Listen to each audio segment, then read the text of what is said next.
Welcome everyone. Thanks for joining us in our panel on hospitality data stitching. My name is Karan Girotra. I'm a faculty member at Cornell Tech, which is Cornell University's new campus in New York City focused on tech and business. I'm also a faculty member at the Johnson College of Business and the author of the Digital Transformation Certificate at eCornell. I'm joined today with a panel of really esteemed industry leaders. First up is David Oppenheim. He's the Senior Vice President of Global Insights, Analytics and Data at the IHG Hotels and Resorts Group. I'm also joined by Michael Partridge, who's a Cornell alum and the Vice President of Sales and Revenue Analysis at the Marriott Group. We also have the pleasure of having Liesl Smith on our call today. She's Senior Vice President of Global Marketing and Sales Enablement at FreedomPay. And finally, we have Shane O'Flaherty, who's Global Director of Travel, Transportation and Hospitality at Microsoft. Thanks everyone for joining us. So we've all been reading about all the drastic changes that have been happening in the hospitality space. So of course, we know COVID was perhaps the once in a generation, once in a century kind of disruption that we all hope not to see ever again in our lifetimes. But there's a lot of speculation of what is going to happen now that COVID is looking a little bit in the rear view mirror, at least in the United States. And there's a lot of different kind of ideas being thrown around. Some people say it's going to be the roaring 20s. Everything's going to come back way stronger than it's ever been. Other estimates are more like it's going to be whispering 20s. People are coming back, but maybe a lot slower than we thought they would, and they're coming back differently, or this whole notion of the new normal. So I think to set our conversation, it would be very helpful for all of us to know a little bit about how has COVID changed the hospitality sector, the hospitality customer. And for that, I think we have the pleasure of having two industry leaders who are really on the ground and seeing the data on a day-to-day basis. So I'll start with them. Perhaps, David, you can tell us a little bit more about what you are seeing in terms of the recovery, both in the US, internationally. What are you seeing in your data about the post-COVID hospitality customer? Sure, and thank you, Karan. It's great to be here. Mike probably would join me in saying we're not really on the ground like some of our colleagues who are at the front desk and who are dealing with what's been a very, very challenging year. And it's been challenging, for all of us with pretty wild swings in demands and massively different levels of demand and pricing and supply in different markets, even within a single country, even within a single metro area. A lot of city center hotels are in a very different position than suburban hotels in that same market. The biggest thing we've seen, and I think this won't come as a surprise to anyone listening in, is a real resurgence of leisure demand. And that getting to a point now where it's largely offsetting the declines in business demand, so that overall volumes are now getting back into a normal range, and that varies in different markets. China, despite being extremely hard hit early, has now returned to a more normal state. The Americas are on their way there and not far off. It sort of depends what day you look, if they're a little ahead, a little behind, but we're sort of in the same ballpark. Europe and parts of Asia outside China are more mixed, and there's still some pockets that are, very, very low demand, but others that have started to come back. So again, it's a really mixed story everywhere, but we're excited about the demand we see coming back, the leisure demand that's coming back. And we do expect business demand to come back. I'm a little bit of an optimist, so I'm expecting more of the roaring 20s. And I do think that that'll come back relatively soon. But the mix of who's traveling and why they're traveling is different. You're going to see less of the giant conventions. You're going to see less of the giant internal trainings where everyone has to be in person. We've all discovered we're better at communicating like this than we probably thought we were a year and a half ago. And so I do think we'll continue to see some changes in who's actually showing up at our properties. But the good news is, the overall levels of demand, while the mix is different, are coming back in most parts of the world. Thanks, David. Mike, what are you focusing on the ground or in the data from the ground? Yeah, thanks, Karen, and thanks, David. I would agree really with virtually everything you said, especially sort of how different it is internationally. When I think specifically in the U.S., like the traveler now is very different because the set of travelers is different, and there's a little bit of difference between even the same hotel, same travelers, like how they would behave. So when I say the set is different, I mean, imagine a hotel is a zoo, and suddenly there aren't any more elephants, right? The average weight of all the animals goes down, but it's not because the monkeys are on a diet. We've just lost a big piece of it, right? And what we've lost is group and a lot of business travel. And group gives you a lot of visibility. It gives you a lot of ancillary spending. It gives you a lot of an ability to forecast into the future about how busy you're going to be. And for business travel, you lose those frequent business travelers. Again, you lose a heart of midweek business. And what you're left with are the leisure travelers, and we are starting to see them come back, but they behave differently, right? So, in my role, I oversee analysis that sort of touches on revenue management and our pricing. I also look at just sort of trends of performance. I look at distribution channels. Where is our business coming from? And I support our sales organizations. How are we able to drive new business? And one of the most obvious things we've seen is that the booking window is incredibly short, in part because, again, all these people who would typically book a long time in advance aren't staying at all. And number two, even the leisure travelers, there's just so much uncertainty. They don't really want to book too close in. Also, they know we're open. These hotels have had a lot of availability. So, we see changes sort of like that, right? The channels are different. We're getting more business through, or proportionally more business through the online travel agencies, in part because they never brought us any business travel to begin with. So they didn't lose that stuff. When we see the recovery now, as we're starting to get more business coming in, that booking window is now starting to get a lot longer, especially in leisure areas. But outside of the U.S., and especially markets that depend on flights, that business is, again, the windows are short because people are uncertain, and it hasn't really come back yet. So it's a very different sort of overall shape than what we've been used to.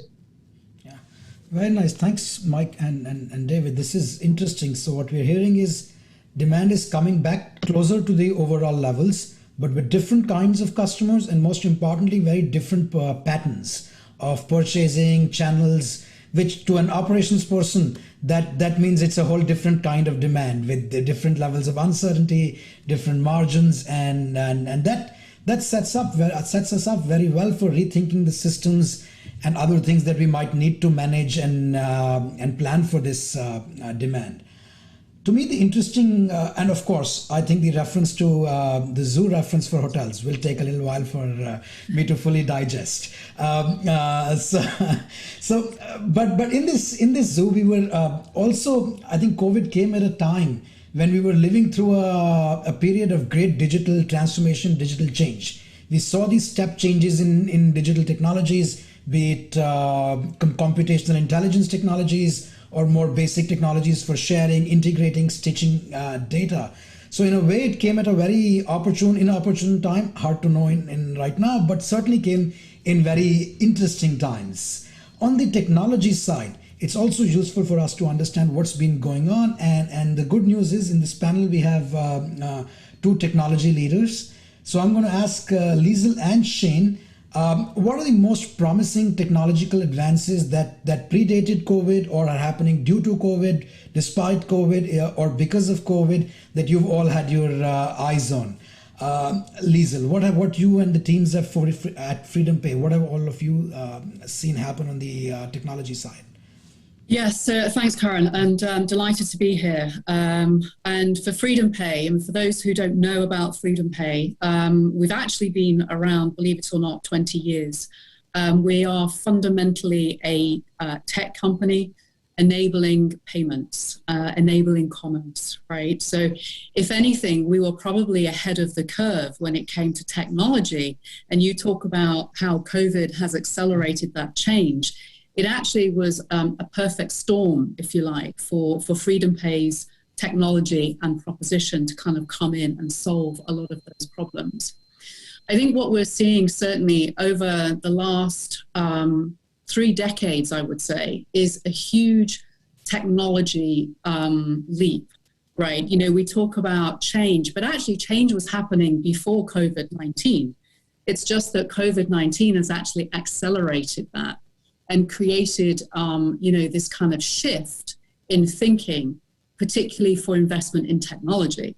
So before COVID, what we were seeing was that CTOs and CEOs were kind of saying, you know, it's not broken, let's not fix it, everything's kind of good, consumers seem happy, you know, we're growing, everything's fine. But then COVID came along and it was like, boom, you know, it was like, oh my gosh, we are now going to have to rethink everything because most of us switched online, right? All of our lives became very digital in nature. And I think it was a recent study by McKinsey who said, actually, e-com, we saw 10 years of growth in just 3 months. So a massive change in the way we were all living our lives, which then, you know, impacted like IHG and Marriott, you know, as we've heard just now. So for us, this was a really interesting challenge because we'd actually been doing a lot of in-store work. We had to pivot very fast and go to e-com and go very digital in nature because we were seeing this explosion. And so you're going to see a lot more, you're going to hear a lot more about touchless commerce, interconnected commerce, contactless, which, you know, quite frankly, although it's been around in, I mean, you can tell I'm not American, it's been around in the UK for about 15 years, right? And here it's right, oh, this is a new thing. It's like shiny new toy. Actually, it's not, but we do know that the take-up of usage of contactless has been phenomenal. So you're going to see a lot more about that. So for us, it's just a super exciting time. And I can talk much more about interconnected commerce and commerce and platform technology and all of that good stuff.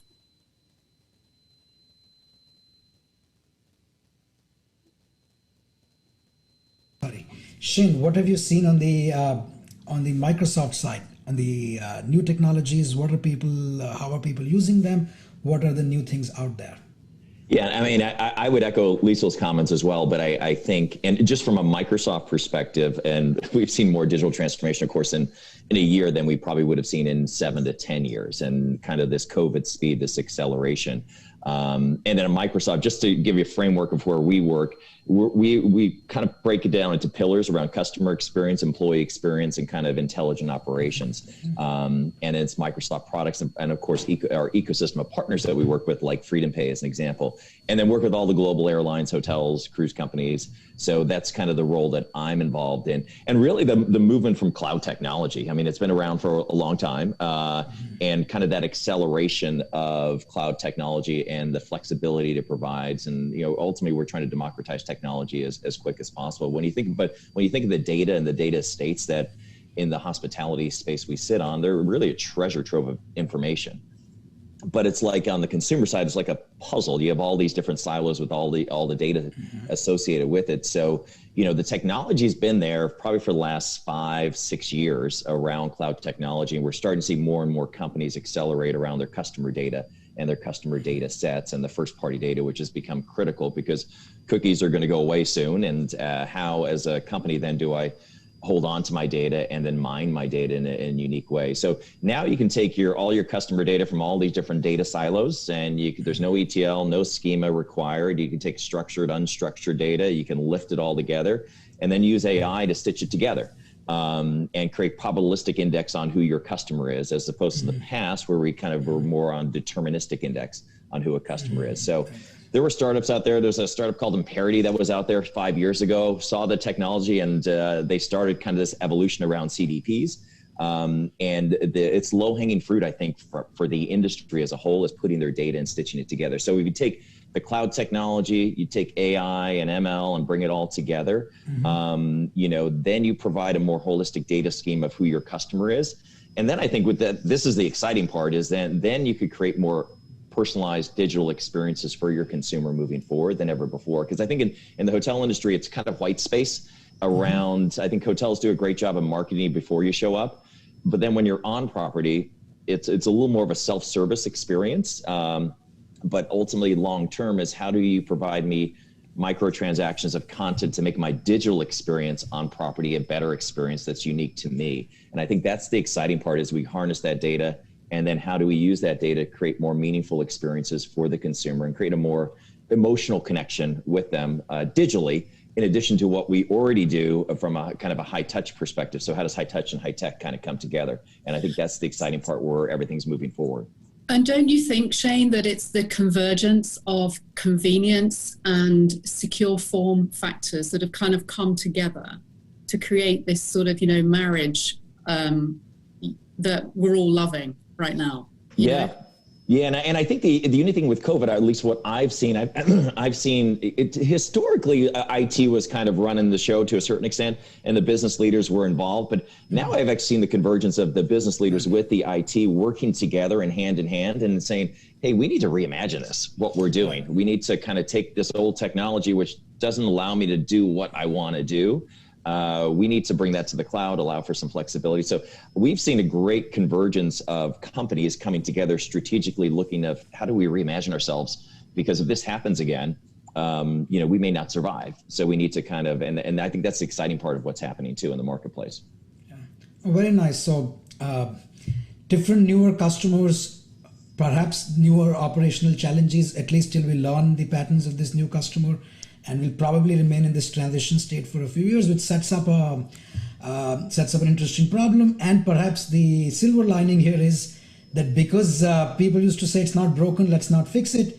But I guess now things are a little bit broken. I wouldn't say broken, but they're changing, and that means you're open to new things. And one thing that really stuck out to me about what Shane said, we've been talking about data stitching and putting data together. But really, perhaps only now that the artificial intelligence technologies have become good enough that we can get some probabilistic matching. Now, of course, we've seen the dark side of that in consumer industries where they can match any data and target political advertisements to you. But on a more positive note, it seems that data stitching and using AI to really be able to figure out which customer probabilistically is to stitch customers across these different data silos, perhaps between a payment provider, a new channel of selling rooms, and the on property, probably will open up new experiences. So sounds very exciting and very promising. But let's dig a little bit deeper. What are we actually doing, or what are things that all of these converging positive trends what can we actually see on the ground? So I'm going to ask each of our industry leaders to tell us a little bit about any new initiative that they've been planning, has been coming out. And now I know they probably have some super secret initiatives which they won't be able to share, the really, really awesome ones, but maybe the still awesome ones, but the ones that you are all willing to describe to us about what's been going on in your organization. What's new? What are the new things we are going to see? Let me start with David. Anything new or something super cool new happening that you'd want to let us know a little bit more about? Yeah, well, plenty. I'll tell you about the moderately cool stuff that I can share with my friend Mike here on the line as well. I think the topic of this whole discussion is actually at the very core of where a lot of our effort is, this idea of data stitching. And I don't think that we at IHG, and I realized I didn't introduce, for those of you who aren't familiar, IHG is the parent brand of many brands, the largest ones, Intercontinental Hotels, Holiday Inn, Holiday Inn Express, Staybridge Suites, and many others. And so we work across 6,000 hotels across the world, and obviously everything from Kimpton and Intercontinental down to Staybridge and Candlewood Suites, so covering the whole range. And while I think we're pretty good about covering who's booking with us and we have consolidated that data, we still have a lot of work to stitch together data across channels and across stays. And I say across channels because we have lots of data and we do lots of measurement and analysis on what we do and optimization. We don't do that well. We don't do that well at the level of having all the channels have the same awareness of who someone is and all the awareness of what that person has done in different places. And so there's real work to be done there. It's not as sexy. It may be sexy to the people who sign up for an intelligent data stitching webinar. It's not as sexy, for your senior leadership, because there's a lot of hard work underneath that has to go into that. There is machine learning that has to happen so that you can correctly identify people in different situations. There is, data portability so that you can see web data when someone's calling into the call center and so on and so forth. So there's a lot of basics, and that's a big chunk of what I'm pushing my team and what we're working on over the next year. And then there's the what do you do with it, right? Once you have that, and I'll be honest, that is that's where more of the sexy stuff is. You can start doing it as you start stitching things together before you get to an end state. So this isn't a year and a half of coding and data analysis and IT work before you get anything. There's actually things you can start doing. And so we're trying to do those things in parallel while we're working through it. So David, is there any of the what do you do with it things that you could share, or I would ask in more general terms, if you had to sell it to your executive team, we're investing this year in getting our data in better shape, what would be two kind of super promising things that they could do that they haven't been able to do before? Yeah, so one is understanding the customer's past interaction. So if the customer has shopped with us, whether by phone or on our site or in the app, we know that when they next come, and we can then surface things to them that are more relevant. So instead of surfacing the same thing to everybody who searches for Cancun, we actually know this is the person, this is where they tend to stay, and this is what they've been searching on. And when they search, they tend to click on these kinds of hotels. Well, let's surface that first, right? Let's make the shopping journey easier. So that's one thing I think that we can do that is exciting and that's honestly just not something we're able to do.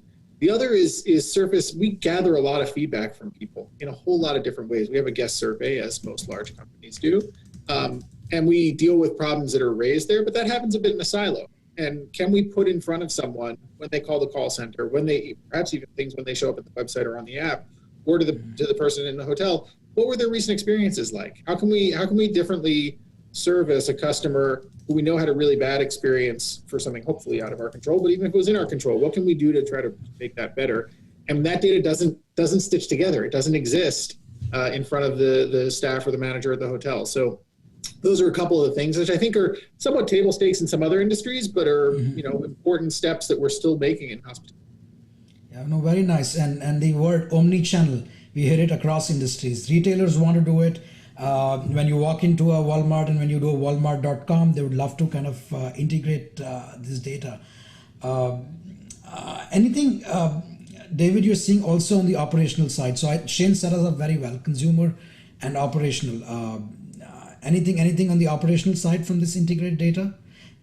Yeah, I mean, there's a lot we can do. Obviously, knowing who's coming from the booking data to prepare the operation for that. One of the things that you see a lot of dynamism in right now is what's the role of housekeeping in hotels, in large chain hotels, and there were good health and safety reasons that it changed, early last year, and how it's coming back is a big question. But the demands of housekeeping and the expectations of housekeeping are different for different types of guests. And so how can we use that data to try to provide better planning of the staffing and demands we're going to have? Because obviously, like everyone else in the world who hires a lot of lower wage labor, it's hard to get people right now. And so just keeping staffed is hard. So the better information you can have on when you're going to get really hit and when you really need have the most demand is going to be really valuable. Very nice. Mike, what's up at Marriott? Well, once again, everything David says sounds so incredibly familiar to me. And in the hotel industry, we collect a ton of data from all sorts of different sources, right? Visits to the website, data we get from our third parties, the reservation. When you make a reservation, we get a lot of information there. When you go to the hotel and go to the front desk, we get information. If you buy other amenities at the property, you gather information. If you're a rewards member, we're able to track your performance over time. We're able to get some more data from you about kind of who you are and where you might work, how our sales teams interact with you and with the company you work for. So we've got all this rich information that's out there. And then it's a question of how do you make sure that you're getting it and organizing it and connecting it together to really make it valuable. I'll use another analogy. I had an old friend whose father was a prominent architect. And he used to tell me that great architecture begins with drainage. Once you get the sewers right, you can build whatever pretty box you want on top. And that is really the struggle, is making sure that we get good, clean, connectable data that can serve as the foundation for other fun, sexy things. But you can't do that if you don't get the drainage right in the first place. In terms of like a new fun, sexy project, Marriott did recently make a big investment in all-inclusive hotels, especially in South America, Central America, and the Caribbean. And on the one hand, this fits in very neatly with our broader portfolio of hotels. We have luxury hotels like St. Regis and Ritz-Carlton. We've got big group hotels. We've got Westins and Sheratons and Marriotts. And, this sort of, fits into that space a little bit different, a little bit unique, but still fits in. But operationally, they're very different. The way that you sell is different. It matters how many people are going to. You need to know when you sell and price the hotel, how many people are going to be in the room, what are going to be their approximate ages. When they're staying at the hotel, in a normal hotel, every time you want a new amenity, you'll pay for it. The more of those you buy, the better it is for us. And I know that you've done it because you paid for it. But at these hotels, every time you partake of something, you're costing the hotel. You paid up front. You're not paying on a transaction basis. So I don't necessarily, I don't want to say I don't want you to do those things, but I want to know what they are.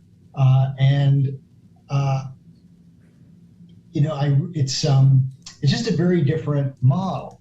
And ultimately, if we want to know how to price these things effectively and how to market them effectively, how to get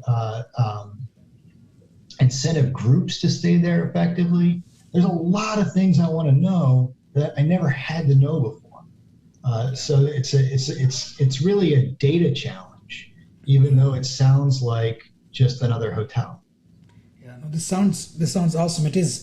It's stitching this data, doing the hard work to improve the customer experience with past information, interactions, surface the feedback, better operational planning. This is classic kind of what we see in digital transformation. You can use the information to improve the customer experience, improve operations. But then I think, Mike, you mentioned what I would always call level 3 digital transformation, where you're using the data to enable a new business model. In this case, this kind of all-inclusive hotel, which one wouldn't make sense, which would be hard to kind of plan for without this kind of data, and even more so to refine this business model to make it kind of right in terms of hitting the right people, in terms of kind of not making sure you lose money on it, all requires data of the kind we might not have had before.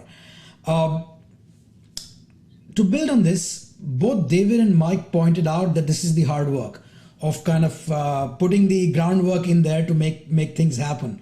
So that almost brings us to the technology folks in this panel, and I want to of course hear about cool new initiatives that solve this problem or others, but other thoughts also on some solutions perhaps to these data challenges that both Mike and David mentioned. Perhaps Shane mentioned data stitching, so we'll start with Shane this time.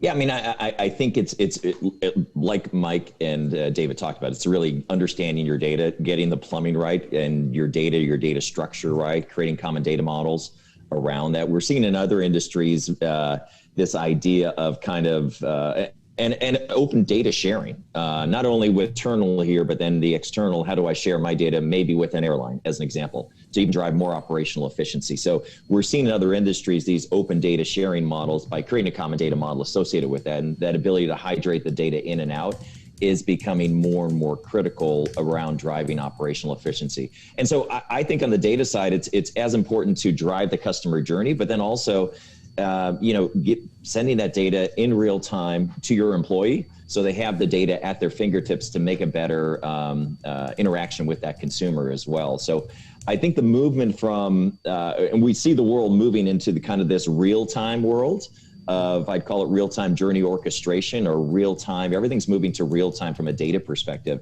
So, but having the plumbing right on the front end, as Mike and David said, is the most important thing. And it's kind of that foundational layer. We kind of start with the data layer as the foundation of on a triangle.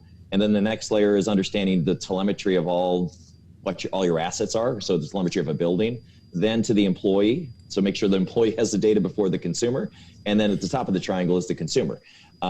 So if you can create that kind of triangle and the data flows upstream that way, then you can create this kind of longevity in the customer experience that's really powerful, as opposed to sometimes in the past we've done kind of flash in the pan things to the consumer, but the employee doesn't have the data in front of them. So how do you bring that data structure all the way up right to the consumer that drives better experiences for everyone?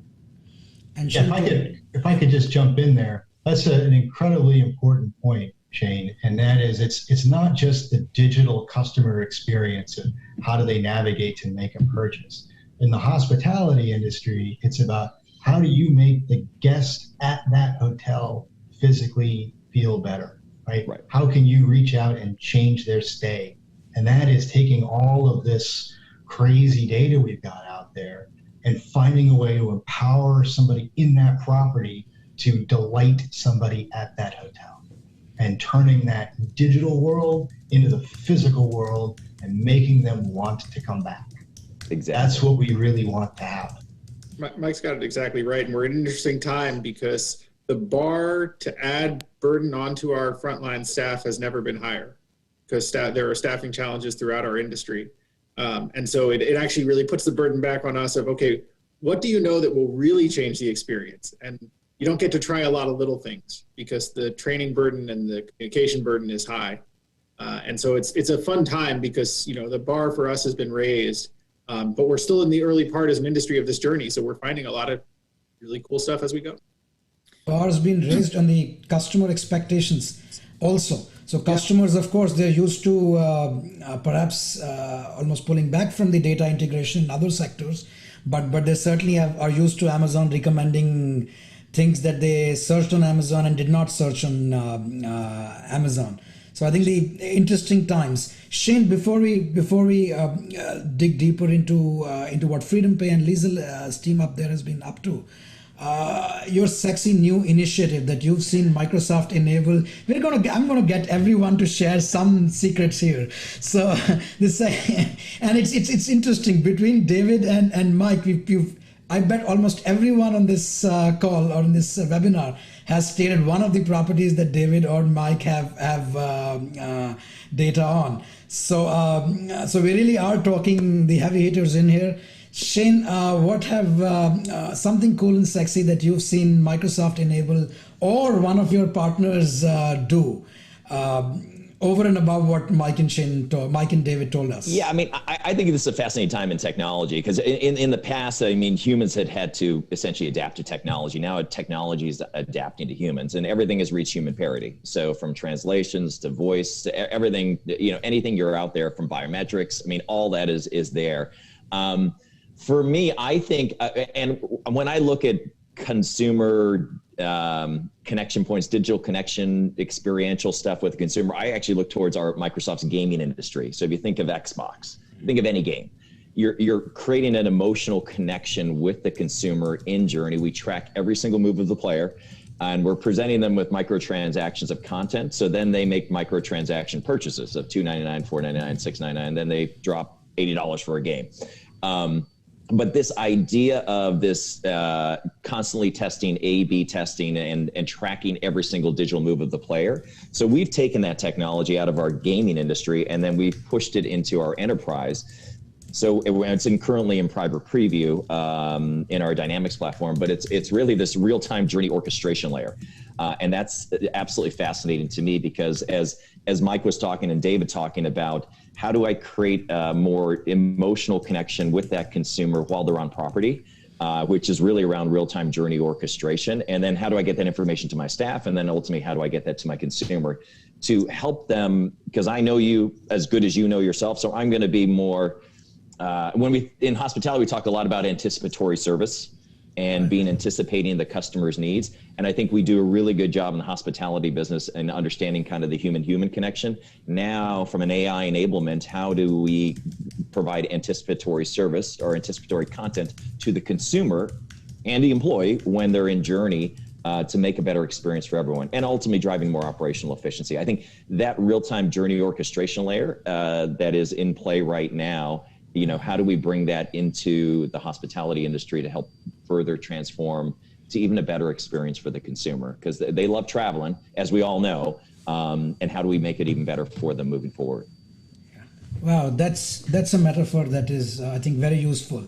Thinking of the customer journey as the journey of an individual in a game, in a virtual world, and indeed, delighting the customer is microtransactions. Perhaps not all revenue associated transactions, but both sides. To me, what stuck out, Shane, is you mentioned on the consumer side that this is in preview and going on. But to connect to David's comment, we could probably do something seen in a game. The operational side or the supply side of that is trivially cheap. You can always throw in a virtual artifact in the game. But in the real world, we'll have to probably build the supply side also. So delight the customer, delight the employee by telling him or her what exactly they need to do. And the metaphor that sticks to me is I think in an Amazon warehouse, they worked very well on the consumer side first, and now they've been working on the operational side to provide the data integration and recommendation to also the employees in the warehouse, so they know exactly what to do. Now, that has, of course, work design issues, but I think overall, some of our research shows that makes employees happier. If you give them the data and the tool to, the media often will present it as tool to monitor them, but I think the tool to enable them also is a powerful side of the story. Yeah, and Karan, you bring up a good point, and we're seeing it a little bit, not as much in the hospitality space, but less in the airline space, around driving operational efficiency. Because now, and when they turn the plane, now they have to clean it a little bit more than before, so they're trying to save minutes. So, and historically, our employees have used consumer-based tools like texting, WhatsApp, Facebook Messenger. So they're using those tools, but that's a data security risk for the enterprise. So now we're seeing them taking and really focusing on the frontline worker with communication collaboration tools. And they have one pane of glass, and the plane comes in, it spins up a group in real time of everyone associated with that flight and a communication collaboration. And really it's to drive more operational efficiency. And then also like that sense of culture, because I feel part of a larger community now, as opposed to calling one way to one person, picking up the phone. So lots of movement in the airline space around that, which really I think ultimately will come to the hotel space, because it's all around driving operational efficiency. And David and Mike talked about we're going to have to do more with less moving forward from a labor perspective. So how do you automate that, and how do you drive more operational efficiency? I think it's a fascinating time on the investment in the employee side for frontline workers that we're going to see over the next couple of years, because I think it's critical. Very nice. Liesl, thanks for being patient. One cool, sexy thing you've been seeing at Freedom Pay. Well, I mean, gosh, where do you begin? Because it's everything that everyone's been saying. So, right from the beginning, we're the enabler, right? So we actually have a business intelligence platform tool, which does all the kind of cool, sexy stuff that you're all talking about. To Mike's point, we're the drainage and we're the foundation. But the challenge, I think, we're all in agreement that I think building a customized end-to-end experience is what we're all about. That's kind of like the holy grail. The challenge, of course, is many, there's deep analytics, there's multiple applications, it's siloed, as Mike was saying. This is really, really complex stuff that enterprise clients, customers in the hospitality space are trying to figure out. It's really hard. And so, our job is to make that simple and to provide an open platform where you can literally kind of plug in all the different data points. So you can kind of see, who's doing what, when they're doing it, how they're doing it, on what platform they're doing it, what country they're in. A multi-layered dashboard, if you like, that just gives you that real-time picture of the customer. And I think that's the big challenge, how do you get that right? For us, thanks to Microsoft, so our business intelligence tool is powered by Azure, right? So without Microsoft, we couldn't do our job today. But I think the challenge is for many, many large enterprises is how the heck do they get all of that data that they've accumulated over these many, many years and pull it all together? Because it sounds super easy, but it's not. I can tell you from a marketing standpoint that, as Shane was saying, it's all about efficiency. It's all about automation now. And getting those tools to speak to one another is not as easy as you would think. It needs connections. You need to be much more open and tech savvy to kind of make it work for you. Yeah. Liesl, I think on the you mentioned kind of the integration, you want to make it seamless.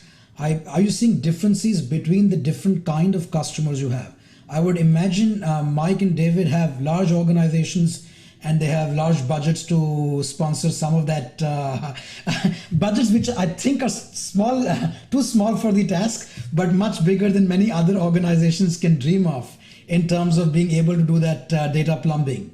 So Lisa, yes and no. Yes and no. I would say that fundamentally, the consumer is driving the change as well as technology, right? But ultimately, the consumer's like in charge now. They are at the heart of everything, and if we're not serving them the way they want to be served, they'll just go elsewhere. And I think that's the challenge: is how do you get it right? Mike talks about reaching them and serving them how they want to be served. That is the key. So I would say the consumer, whoever they may be, on whatever platform they are, however they're speaking to you, however they choose to live their lives, what their needs are, what their passions are, we have to understand that. Right. So a follow-up on that to both Liesl and Shane. This data plumbing seems hard. Is it good to renovate an existing house or build from scratch? Can this be, what have you seen? This is a question which came from our audience members. So I mean, Shane, jump in here, but my thought is you can't rip it out and replace it all in one go, right? You've got to keep the plane flying. So it's like, how do you surround and expand your existing technology? How do you kind of add to it as well as keep your plane flying? Because going back to the whole point of efficiency, that isn't efficient ripping and replacing it. Yeah, and I think, and I agree with Lisa. I mean, we talk in like H1, H2, which is McKinsey kind of philosophy. H1, H2, H3 horizons, and H1 is let's move what we can to the cloud that allows for more flexibility in our applications, that we can interchange data really easily. So let's focus on that first, and then as we start reimagining what our business will like, it will allow for that flexibility moving forward to ideate and then figure out, okay, how can I reimagine this business? But yeah, I would agree with Lisa on that one. Yeah. And take the small pieces, the small chunks in the beginning that you can actively do, and then the big pieces, the big rocks, create a plan for it, and that may take 12 months, it may take 24 months. But time is being accelerated significantly in these ventures just due to cloud compute. Yeah, I get small wins and then move further. One thing that somewhat interests me and seems would be interesting for bigger groups. What we saw in retail and other sectors before Walmart could evolve, before others could evolve. The digital first retailers actually started with the data, and in the hospitality sector, we haven't mentioned Airbnb, but companies that started digital first probably might not have to go through the hard process of plumbing because they laid good pipelines, which brings us I think to what I think we all want to discuss next. Is this all sounds promising. There are some plumbing challenges.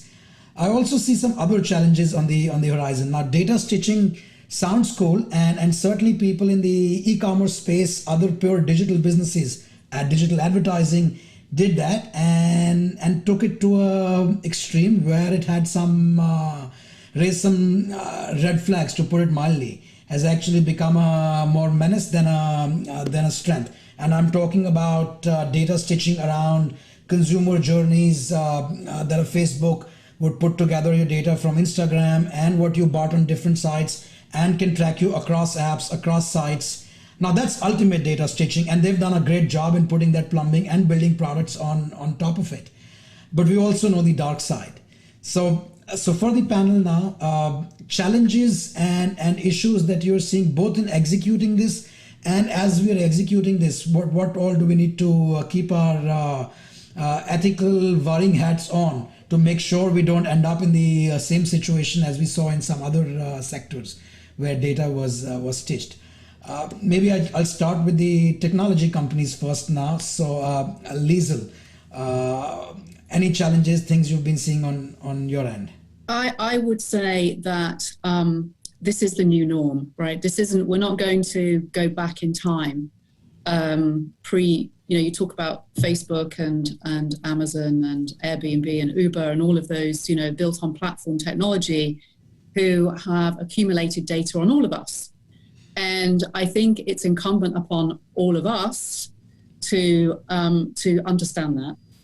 We all have to understand the value of our data and not put our head in the sand. Give you an example of when you're going on websites and you have to give authorization, a cookie authorization. Dive in, find out who is going to be sharing your data, right? Who's going to get your IP address?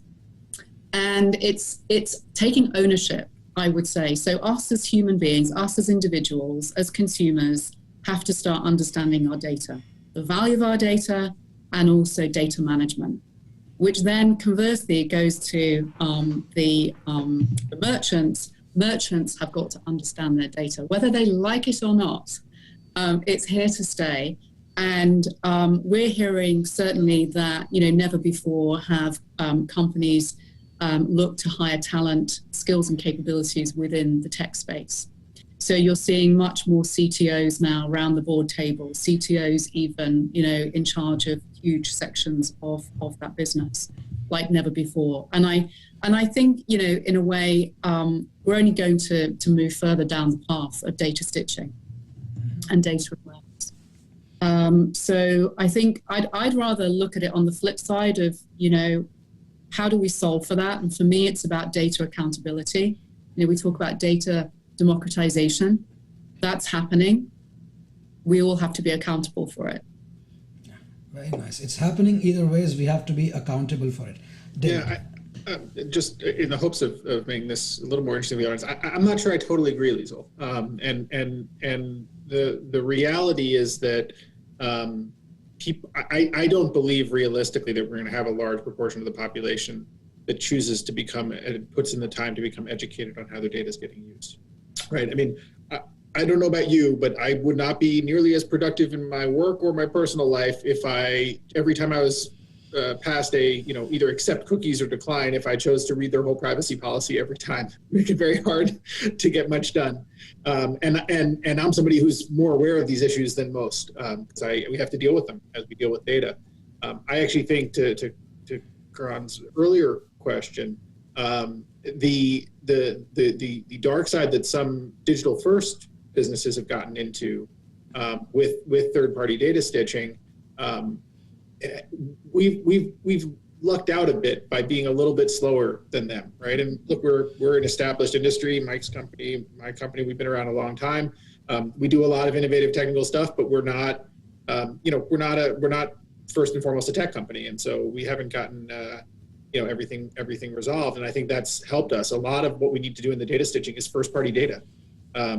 There are different things that have been developed in different silos because we're a big company, or they're for different purposes that we don't yet stitch together. And so that's going to be a focus of a lot of what we need to do. And obviously, many fewer privacy concerns or consumer expectations. But I do think, Liesl, to your point, and to Karan's question, the real thing we have to do ethically is sort of ask ourselves what we would be comfortable with, and not ask ourselves what I literally would be comfortable with when I'm kind of sort of aware of the imperfections in models and all this, and can kind of talk myself into whatever. But what would our parents think, right? What would our kids think? What would friends think who are not deep in this? And what are those consumer expectations? And that is not sufficient to avoid all legal rules and regulatory rules by any means, but it's where I try to start on these questions of, hey, would the customer mind that, like, when they identified themselves to us on the website and logged in, that we would know that for when they call in and identify themselves to the call center when they're calling the same company? Yeah, that feels like something people would be happy about and expect and not think was unreasonable. You know, would I sell their data to somebody else so that they could market some unrelated product? A lot of people would be nervous about that if they knew it was going on. And so you just have to kind of go through those questions, and there's tons of border cases, and that's how we get paid. Those are hard things to figure out. Right. Yeah, and I think just to add to David's comment, I mean directionally where we're headed, or is around, and Microsoft is one of the foundational members of this, what we call decentralized ID.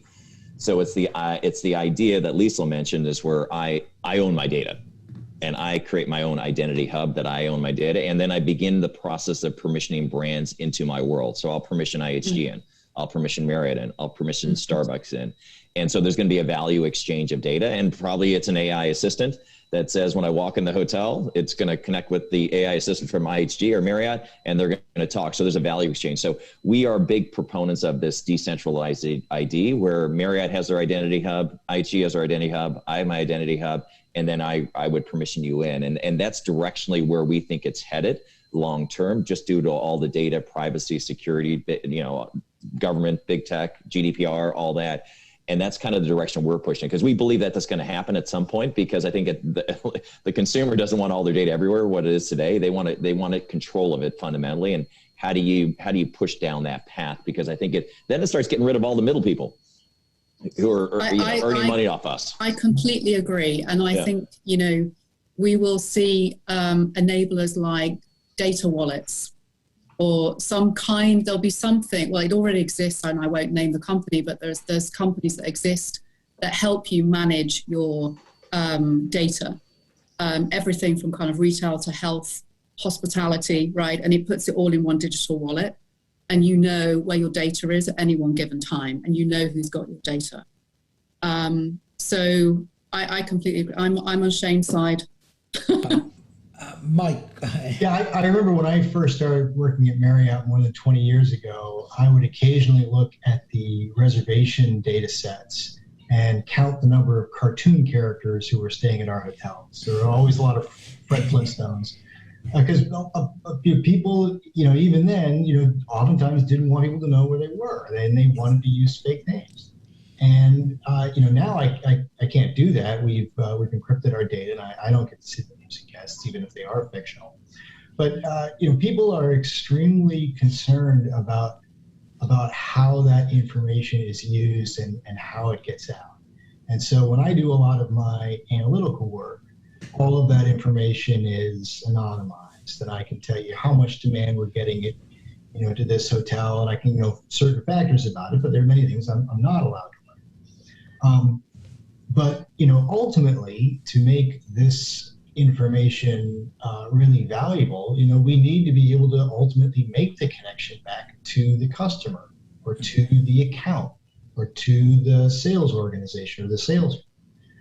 And so, being able to work in those spaces and being able to protect the customer's anonymity, but get value out of the customer's data, that's tricky. There are a lot of challenges within that, both within our data and in the sort of the shared data environment, broader shared data environment that we work in. Very nice. No, there were a number of audience questions really on this that, and I'll ask for a friend, not for myself. If I was going to stay in a hotel and I didn't want my family to find out about this, how can I be sure that my family wouldn't find out, or next time, or I tell my family I stay in a certain brand of hotel, but then when I go on my extra family trips, I stay in a different brand, and next time we're looking for a family vacation, it recommends something else. How can take a tent and pay in cash? Take a tent and pay in cash. But I did hear two models of responsibility here. One is give customer the control with these IDs, and second was more what David was saying. As an organization, we all have to put ourselves in the shoes of that customer who might not want to want anyone to find out. And I think the overarching comment here is, or overarching upshot of the conversation is, hospitality is probably even more personal than all the digital first businesses we've seen, far more personal. And therefore these issues need to be done, and technology providers are coming up with new technology solutions, wallets and other things. And at the same time, at least I heard very promising comments from David and Mike both, that they understand the issue, and one needs to have a internal compass of responsibility. And to be sure, we've been talking first party data by and large, which is still, I think, fundamentally different than cross-site tracking. Now, which is what I think what we've seen in the digital first world. So we have only a few minutes left, about 5 minutes left. So we're going to do a quick lightning round now. Since we have kind of almost the large fraction of the hotel industry and the technology industry represented here. So I'm going to ask for some predictions. So I'm going to ask each of our panelists to tell us what they think will happen in the, let's say, more like Shane's H2 horizon. So within the next year or so, what is going to happen in the hospitality industry? What will we see as consumers differently? What will we see technologically differently? Take your pick. One prediction, one or more predictions about what's going to happen in the next year or so. And this time I'm going to go kind of alphabetically. David. Okay. I thought you were going to go last, Dave, and I'd have some time. But in this case, usually it buys me time. Not today. Shane's right next to me in the alphabet. So my prediction is I teased it a little bit earlier. I am very bullish on what the recovery is going to look like, and that doesn't mean that it will be instant and universal. But I think when I look at some of the demand forecasts, business recovery forecasts, I think that the combination of leisure outperforming its past and business starting to catch up to its past is going to mean very robust demand in most markets most of the time. And we're going to see continued, very, very strong results for both the hotel brands and for our owners. And, it's one of the topics we can get to today. Obviously, the complexity of hospitality, of, having franchise properties means there's sort of two big groups that are working hopefully with each other most of the time. And it is, I think, going to be some good times over the next 2 years and meaningfully ahead of the projections that I've heard. Things like, by 2024, things will be back to normal. I think we're going to be at great rates of demand and occupancy and RevPAR and all of those metrics really in the next 6 to 12 months. Roaring 20s, go buy some stock. Liesl. For me, it's going to be 5G, actually. I think you're going to see massive amounts of change with interconnected commerce. It is going to be a very, very, very exciting time. We are going to see enormous change across multiple verticals: manufacturing, retail, healthcare, hospitality, where everything is going to be connected like never before. And for us, that means delivering that whole experience to the consumer and for the merchant around interconnected commerce. Very nice. More customers and better experiences. Mike. Yeah, I think similar to what David said, I think there's a ton of pent-up demand for travel right now, but it's different types, and they're going to materialize a little differently. So there's pent-up leisure demand, and we're starting to get that right now. That's going to continue. Pent-up business demand has not yet materialized, but there's a ton of people who want to travel for business, to make sales calls, to visit their offices, to visit factories. All that stuff is pent up, and that's going to come crashing in, maybe in Q4, maybe Q1 of next year. But that wave is going to come later. And then there's pent-up demand for group business, to get these large conventions, large corporate groups all together. Again, that's going to be even later still, but we're going to get that too. So it's going to be three waves that come through. And then on a kind of a more technological piece, we've talked a little bit about Airbnb and home rental services. And, a lot of people got to try those out during the pandemic. So people wanted to travel, but not they wanted to be able to kind of shelter in place, but still not be at home, right? And, is that going to permanently hurt the hotel industry? Maybe, But there's also things that the hotel industry has to offer that HRS doesn't really. And part of that is the shared space amenities. And part of that is also the service. And as Shane and as Liesl and as David have all said, using data to facilitate that service is going to be a huge benefit. And that's going to be one of the ways that the hotel industry beats the HRS industry ultimately. Shane.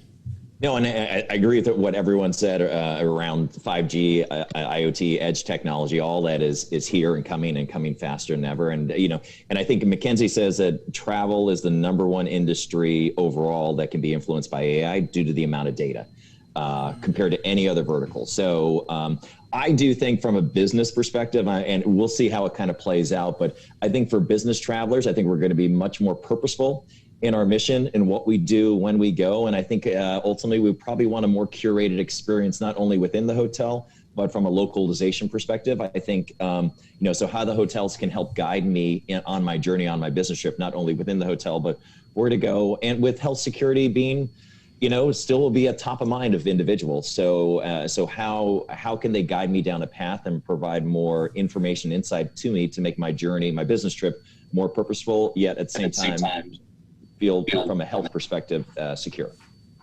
Yeah, sounds like a perfect storm, to use the word that was used before. Lots of changes in the customer. They're going to come roaring back in, but differently, with different expectations from the customers and the employees. New technology, 5G data is going to help us perhaps meet those expectations and challenge the Airbnbs of the world to kind of differentiate our experience with all the things that we know the hospitality sector has done so well all these years. Sounds like a very exciting kind of space to play in, and sounds like you all have a lot of work ahead to do. So thank you for taking the time in these exciting, busy times to come share your vision of what is going on in the industry, where you see things going, the opportunities and the challenges. Thanks, Mike. Thanks, Liesl. Thanks, Shane. Thanks, David, for joining us today. And thank you, all of you on the webinar, for joining us today and sharing your afternoon with us. Thanks, everyone. Thank you. Thanks.